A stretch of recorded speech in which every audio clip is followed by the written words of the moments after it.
ఇచ్చామనుకోండి అది చాలా బాగుంటుంది. ఫ్రూట్స్ అనేవి ఎదుగుతాయి, రాలిపోకుండా ఉంటాయి అన్నమాట. సో ఈ విధంగా మనం ఇప్పుడు ఈ ఫ్రూట్స్ని కూడా కట్ చేసేసుకుందాం. నెక్స్ట్ వచ్చేసి ఇలాగా ఫ్రూటింగ్ కట్ చేసిన తర్వాత మిగతావి పెద్దవి అవుతూ ఉంటాయి అన్నమాట. ఈ ఏమంటారు, ఇవి స్టార్ ఫ్రూట్స్ అంటే చాలా స్వీట్గా ఉంటుంది. ఇలా పచ్చిగా కూడా మనం కోసుకొని పప్పుల్లో వేసుకోవచ్చు, దీంతో చాలా ఐటమ్స్ చేసుకోవచ్చు. అలా డైరెక్ట్గా తిన్న పులిపి మెన్యూర్ తీసుకున్నాను. 40% అయితే సాయిల్ తీసుకున్నాను. పైన కూడా వాటర్లో కలిపి కేక్స్ ఇలాంటివి ఏమైనా ఉన్నా, అలాగే ట్రైకోడర్మా విరిడి మాత్రం తప్పకుండా వేయాలండి. ఎందుకంటే ఇది మనం అస్తమాను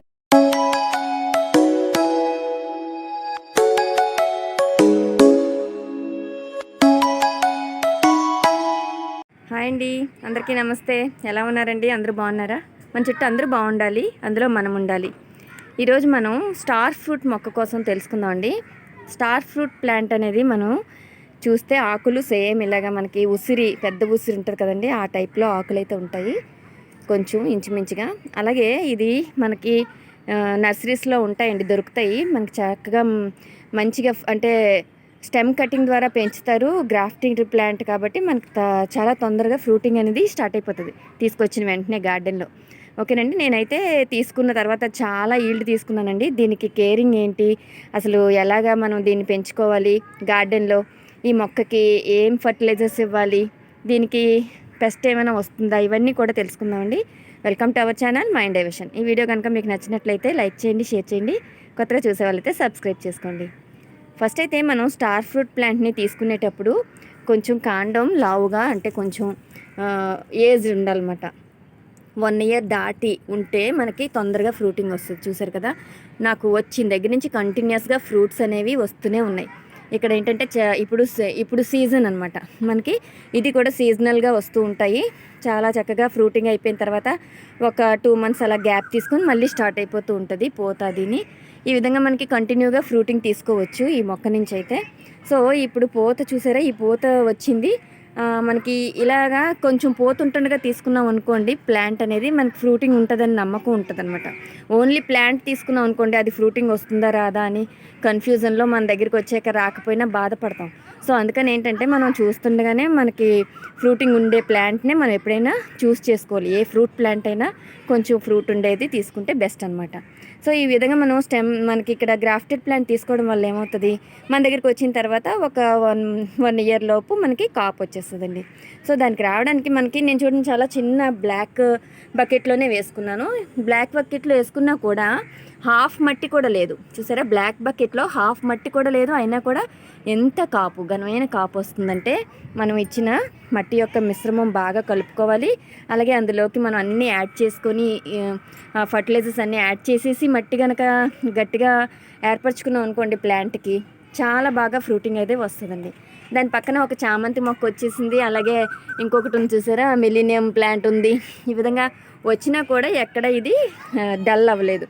ఈ ప్లాంట్కి మనకి చూసారా ఇక్కడ ఫ్రూట్స్ అవి ఉన్నాయి కదా. ఫస్ట్ ఏంటంటే తీసుకున్న తర్వాత మట్టి మిశ్రమం ఎలా కలుపుకోవాలో చూస్తామండి. ఫస్ట్ మట్టి మిశ్రమం ఏంటంటే నేను 50% అయితే మెన్యూర్ తీసుకున్నాను, 40% అయితే సాయిల్ తీసుకున్నాను. మెన్యూర్ కొంచెం ఎక్కువగా తీసుకున్నాం అనుకోండి మనకి బాగుంటుంది అనమాట. అలాగే ఇందులో ఇంకా 10% ఏంటంటే అంటే ఫ్రూట్ ప్లాంట్స్కి కోకోపీట్ వాడకుండా ఉండడం బెస్ట్ అండి. స్ట్రాంగ్గా ఉండాలంటే దీనికి ఏంటంటే వేప పొడి, ఎప్సమ్ సాల్ట్, బోన్ మీలు, ఇంకా ఏమన్నా మస్టర్డ్ కేక్స్ ఇలాంటివి ఏమైనా ఉన్నా, అలాగే ట్రైకోడర్మా విరిడి మాత్రం తప్పకుండా వేయాలండి. ఎందుకంటే ఇది మనం అస్తమాను చేంజ్ చేసుకునే ప్లాంట్ కాదు కదా.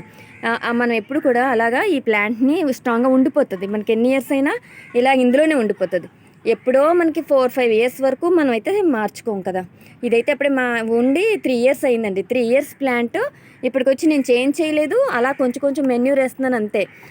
అయినా అంత తక్కువ మట్టికే ఇంత బాగా వస్తున్నదంటే మనం కలుపుకున్న మట్టి మిశ్రమం అంత బాగుందనమాట, స్ట్రాంగ్గా ఉంది అంతేనండి. ఇందులో ఇలాగా ట్రైకోడర్మా అది ఇవ్వడం వల్ల ఎలాంటి పురుగు అది చేరకుండా, వేరుకుళ్ళు రాకుండా, ఉంటాయి కదండి మనకి కొన్ని వేరుకుళ్ళు వచ్చి వేర్లు బొబ్బల్లాగా వచ్చిను, ఆ మొక్క చనిపోవడం అకస్మాత్తుగా, ఇలాంటివన్నీ జరుగుతూ ఉంటాయి. గ్రబ్స్ లేకుండా అలాంటివన్నీ కూడా కేర్ తీసుకోవాలి మట్టి ఉండేటప్పుడే, మనం తీసుకునేటప్పుడే. శిలీంద్ర నాశిని అని ఈ ట్రైకోడర్మా విరిడి వల్ల మనకి చాలా బాగా యూజెస్ అయితే ఉంటాయండి. అది మాత్రం ముఖ్యంగా మొక్కల్లో నేను మట్టిలో కలుపుతాను, లేదంటే ఇలాగా పైన కూడా వాటర్లో కలిపేసి ఇచ్చేయచ్చు అనమాట. అంతేనండి. ఈ విధంగా చేసుకోవడం తర్వాత మనకి ఇలా కాపు అయితే వస్తుంది. పూత వచ్చినప్పుడు ఏం చేయాలంటే పూత రాలిపోకుండా ఫస్ట్ అయితే పుల్లటి మజ్జిగనైతే మనం స్ప్రే చేసుకోవాలి. అది ఇవ్వడం వల్ల మనకి పూత రాలిపోదు. చక్కగా ఆ పువ్వులన్నీ కూడా చూసారా పిందెలుగా మారుతాయి అన్నమాట. ఈ విధంగా చూస్తున్నారు కదా, చూడండి ఎన్ని పిందెలు ఉన్నాయో. ఇలా ఈ విధంగా పిందెలుగా మారుతూ ఉంటాయి. ఆ పూత రాలిపోకుండా జాగ్రత్తగా ఉంచుకోవాలి. అలాగని పూర్తిగా అంటే ఏమంటారు దాన్ని, డైరెక్ట్గా సన్లైట్లోనే పెట్టాలండి ఈ ప్లాంట్ని. కాకపోతే కొంచెం నీడ ఉండేలాగా చూసుకోవాలి. సన్లైట్ తగలాలి, అలాగని పూర్తిగా ఎండలోనే గట్టిగా ఉండకుండా కొంచెం నీడను ఉన్నదనుకోండి, ఆ ఫ్రూట్స్ అనేవి మనకి ఎక్కువగా రావడానికి ఛాన్స్ ఉంటుంది అనమాట. నేనైతే అబ్జర్వ్ చేసింది నా ప్లాంట్కి అదే. మరీ డైరెక్ట్గా స్పేర్గా ఎండలో ఉంచకుండా కొంచెం మొక్కల మధ్యలో ఉంచుతాను. దానివల్ల కొంత చల్లదనం ఉండి అవి అయితే రాలిపోకుండా ఉంటాయి. అలాగే దీనికి వాటరింగ్ విషయానికి కొంతమందికి, చాలామందికి పూత రాలిపోతుంది ఎలాగండి అని నన్ను అడిగారు, కామెంట్స్లో అడుగుతున్నారు, నాకు పర్సనల్గా కూడా మెసేజ్ చేస్తున్నారు. అంటే స్టార్ ఫ్రూట్స్ నిలబడట్లేదు అని. ఆ నిలబడిపోవడం కారణాలు ఇవన్నీ ఉంటాయండి. మనం పుల్లటి మజ్జిగ వేసుకోవాలి. అలాగే పూత రాలిపోకుండా మనం ఏం చేయాలంటే వాటరింగ్ కూడా చాలా కేర్ఫుల్గా చేసుకోవాలి. అంటే వాటర్ ఎక్కువైపోయినా పూత రాలిపోతుంది. అలాగని తగ్గించేసి వాటర్ వేయకుండా బాగా ఎండబెట్టేసి వాటర్ వేసినా కూడా పూత రాలిపోతుంది. అంటే ఆ కేర్ చూసుకుంటే చాలండి. అంటే మనకి ఎప్పుడు కూడా కొంచెం ఇలాగ పైన ఎండినా పర్లేదు, లోపల మాత్రం మట్టి సాయిల్ అనేది ఎండిపోకూడదు గట్టిగాను. అలాగని ఎప్పుడు తడిగా ఉండకూడదు. అలాగనమాట పైన కొంచెం ఆరినప్పుడు చేసి వాటర్ చేసుకోవాలి.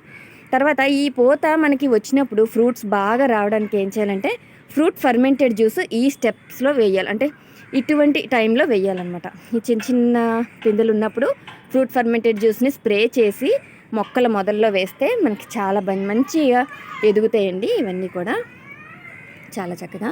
కొన్ని రాలిపోతుంటాయి, ఎందుకంటే చిన్న దాంట్లో వేస్తాం కదా, అన్నీ నిలబడిపోవు. కొన్ని అయితే రాలిపోతాయి, అది సహజం అనమాట. దాని గురించి మనం ఏమీ టెన్షన్ పడక్కర్లేదు.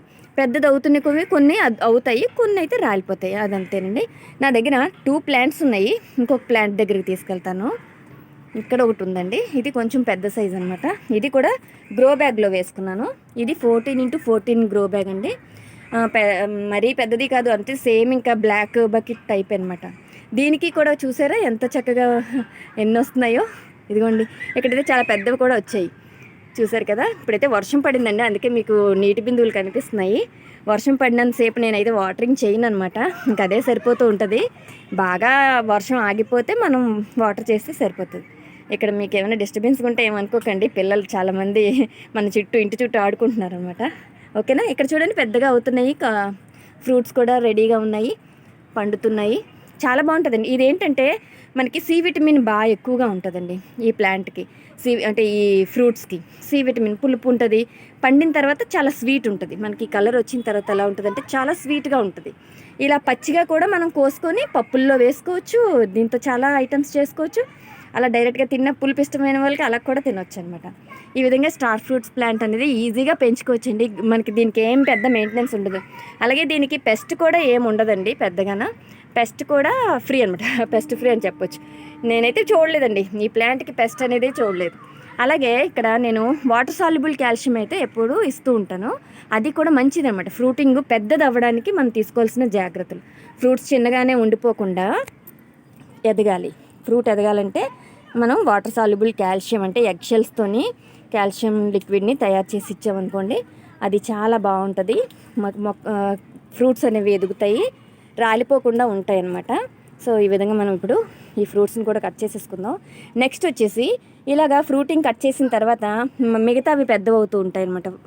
ఈ ఏమంటారు ఇవి స్టార్ ఫ్రూట్స్ మిగతావి పెద్దవడానికి మళ్ళీ మనం ఏం చేయాలి, ఇగోండి ఇక్కడ చూసారు కదా చిన్నగా ఉన్నాయి, ఇక్కడ కూడా వస్తున్నాయి. ఇంకా అలా కంటిన్యూ అవుతాయి. ఇవన్నీ పోతంతా కూడా నిలబడుతుంది. మళ్ళీ అలాగా ఫ్రూట్స్ అనేవి స్టార్ట్ అయిపోతాయి. దానికి కూడా అలా అవ్వడానికి మనం దీనికి మరి బలం కూడా ఇవ్వాలి కదండి. ఇప్పుడు ఏం చేయాలి, మనం ఇందులో మెన్యూర్ కానీ వర్మీ కంపోస్ట్ కానీ ఇంకేదన్నా మనకి ఉండే ఫర్టిలైజర్ అనేది ఇస్తే, ఘనజీవామృతం కానీ ఇలాంటివి ఇచ్చామనుకోండి, బాగా అది బలం చేకూరి మొక్కలు ఇంకా బాగా ఎదుగుతాయి. అంతేనండి, ఇంకా ఇది చాలా ఈజీగా పెంచుకోవచ్చు. మరి నాకు తెలిసినవన్నీ మీతో షేర్ చేసుకున్నాను. ఇది అయిపోయిన తర్వాత స్టెమ్స్ కూడా కటింగ్ చేసేసుకోండి. ఇలాగా ఇక్కడ కట్ చేసేస్తే బ్రాంచెస్ ఎక్కువగా వచ్చి మనకి ఎక్కువగా గుబురుగా పెరిగి మొక్క ఎక్కువ ఫ్రూట్స్ అయితే వస్తాయి అన్నమాట. ప్రతి కొమ్మకి కూడా ఫ్రూటింగ్ అయితే ఉంటుంది. ఓకేనండి, ఈ విధమైన కేర్ తీసుకుంటే చాలండి, మనకి స్టార్ ఫ్రూట్స్ అనేవి చాలా ఈజీగా గార్డెన్లో పెంచుకోదగిన మొక్క. ఇది ఉండాలి ముఖ్యంగా, ఎందుకంటే అంత మంచి ప్లాంట్ అండి.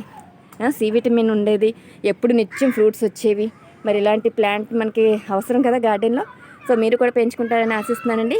ఈ వీడియో ఎలా అనిపించిందండి? నచ్చిందా? నచ్చితే తప్పకుండా లైక్ చేయండి, షేర్ చేయండి, మన ఛానల్ని సబ్స్క్రైబ్ చేసుకోవడం మర్చిపోకండి. మళ్ళీ మంచి వీడియోలో నెక్స్ట్ వీడియో కలుద్దామండి. ఎలా ఉందనేది కామెంట్ సెక్షన్లో చెప్పండి. బాయ్ అండి.